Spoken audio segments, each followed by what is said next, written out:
So that tough day, I had a few things going for me, as difficult as it was. I had Father Brian, who gave the invocation today, who lifted us up with faith and companionship. And I had my husband, Chasten.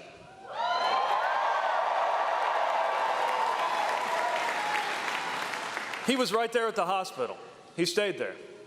He was at the hospital where he belonged, because in the eyes of the hospital and the state and the law, he was not just someone I loved, he was my lawfully married spouse.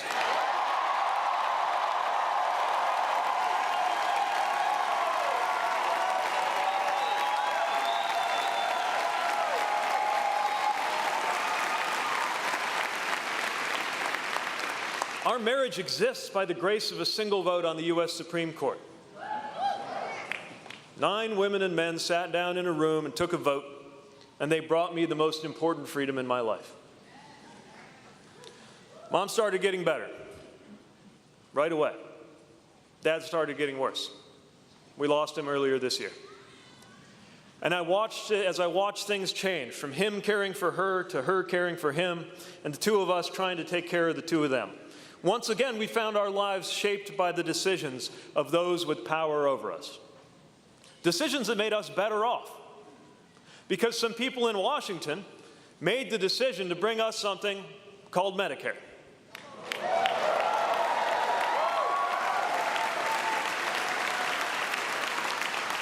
And so when I think about how we had to navigate those tough family decisions, I think about how fortunate we were that all we had to think about was what was right medically for Mom and Dad both, not whether our family was going to go bankrupt over this. That's how government touches our lives. It's how policies bring us freedom. And when it comes to health care, I want every American to have that same benefit.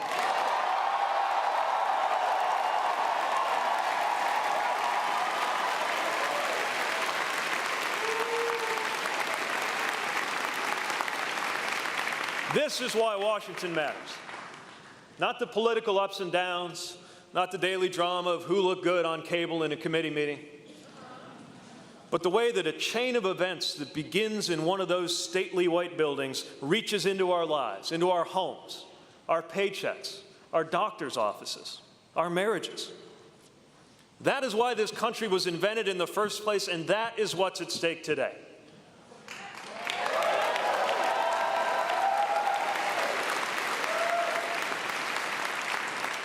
At least that's how it's supposed to work. When something is grotesque, it's hard to look away. And the horror show in Washington is mesmerizing. It's all-consuming. But starting today, we're going to change the channel.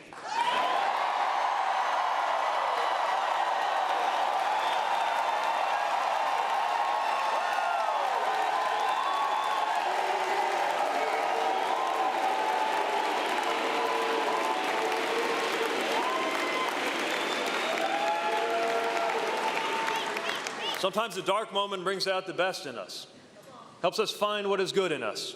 Dare I say, what is great in us. Because I do believe in American greatness. I believe in American values. And I believe that we can guide this country and one another to a better place. After all, running for office is an act of hope.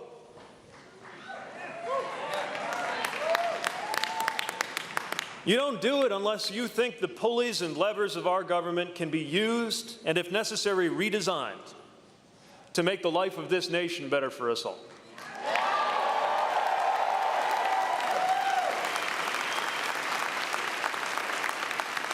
You don't do it unless you believe in the power of a law, a decision, sometimes even just a speech, to make the right kind of difference, to change our lives for the better, to call us to our highest values. Things get better if we make them better.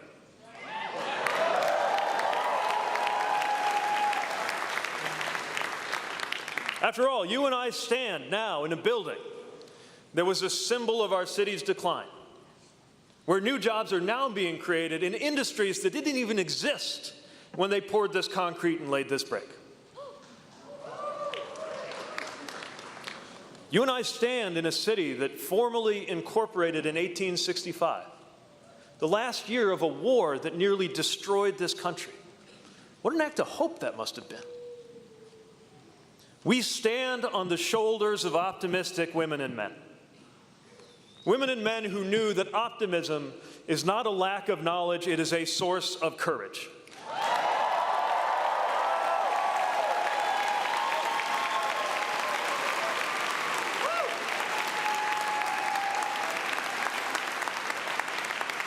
And it will take courage to move on from our past. We're not going back. You know, if I did get a chance to go back, it wouldn't be out of a desire to live in that past. If I went into the past, I'd go just 20 years back. So I could find a teenage boy in the basement of his parents' brick house, thinking long thoughts as he played the same guitar lick over and over again on his little Stratocaster, wondering how he could belong in this world, wondering if his intellectual curiosity means he'll never fit in, wondering if his last name will be a stumbling block for the rest of his life, wondering what it means when he sometimes feels a certain way about young men he sees in the hall at school. If it means he'll never wear the uniform, never be accepted, never know love. If I found him and told him what was ahead, would he believe me?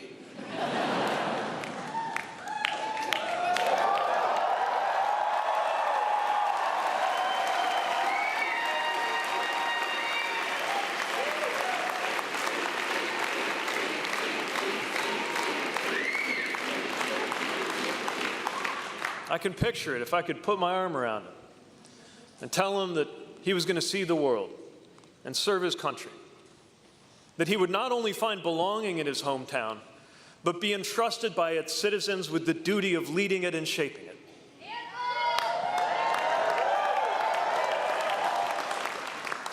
That he would have a hand in transforming the neighborhoods he knew as a boy. And that he would help the lights come back on in that giant factory whose broken windows loomed like the faces of a ghost over the ballpark where his dad used to take him to games, where he wondered if this city was his own. To tell him that he'll be all right. More than all right. To tell him that one rainy April day, before he even turns 40, he'll wake up to headlines about whether he's rising too quickly into becoming a top-tier contender for the American presidency.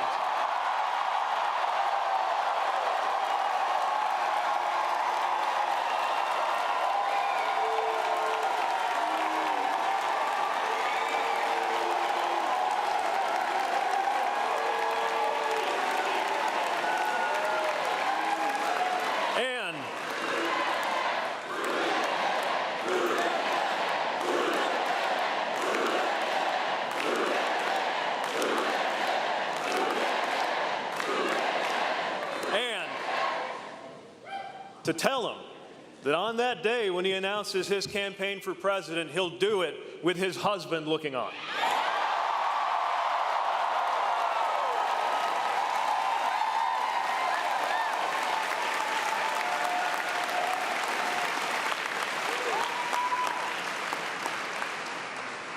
How can you live that story and not believe that America deserves our optimism, deserves our courage, and deserves our hope?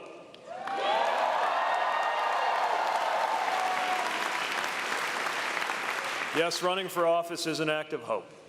So is supporting someone running for office. So this afternoon, are you not hopeful?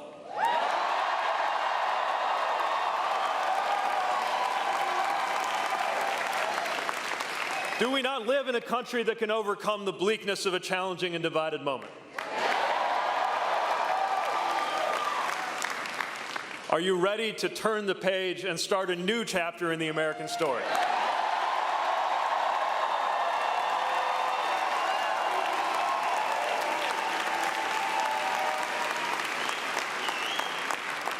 If you join me, if you and I rise together to meet this moment, one day they will write histories, not just about one campaign or one presidency, but about the era that began. Here today in this building where past, present, and future meet, right here this chilly day in South Bend.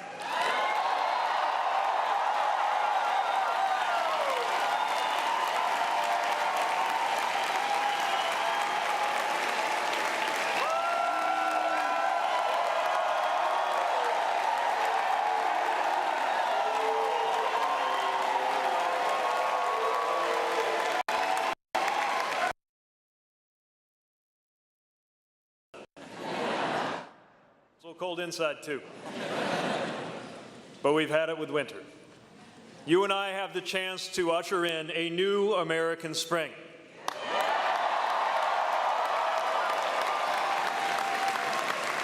So with hope in our hearts and with fire in our bellies, let's get to work and let's make history.